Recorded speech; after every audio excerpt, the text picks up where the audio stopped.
法国巴黎昨有一场对抗反犹太主义的大游行，有超过18万人参加。另外，伫英国伦敦的街头，昨有一场停战的示威活动，反对巴勒斯坦的团体甲警方发生冲突，有超过140个人被警方抓起来，其中有7个人因为有提武器，佮有对抗警方的逮捕，被警方移送法办。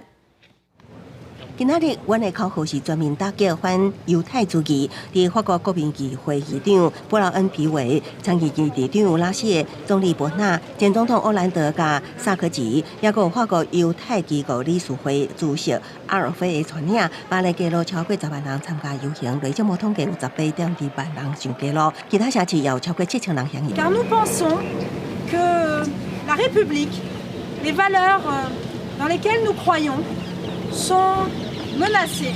自以哈冲突爆发以来，法国已经有1250件反犹太事件的通报。总统马克宏无出席这摆活动，也毋过以一场互人无法度接受、无惊半人的反犹太主义复兴的公开会表态支持，佮谴责伴随活动所出现的混乱声音，表示这款的机会互某一寡政客利用，以达到家己的目的。极右派国民联盟决定参加，引起激进左派不屈法国甲礼拜日这场活动保持距离。前一天，巴黎有一场示威游行，号召停止加沙大屠杀，都有其他左派政党参加。那伫英国伦敦警方12表示，伫前一天超过30万名挺巴勒斯坦民众游行活动中逮捕100多人。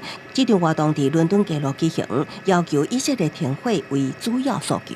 What do we want? Justice. When do we want it? Now. 游行过程中，极右派团体伫人群中闹事，想要攻击挺巴民众，刷甲警方爆发冲突。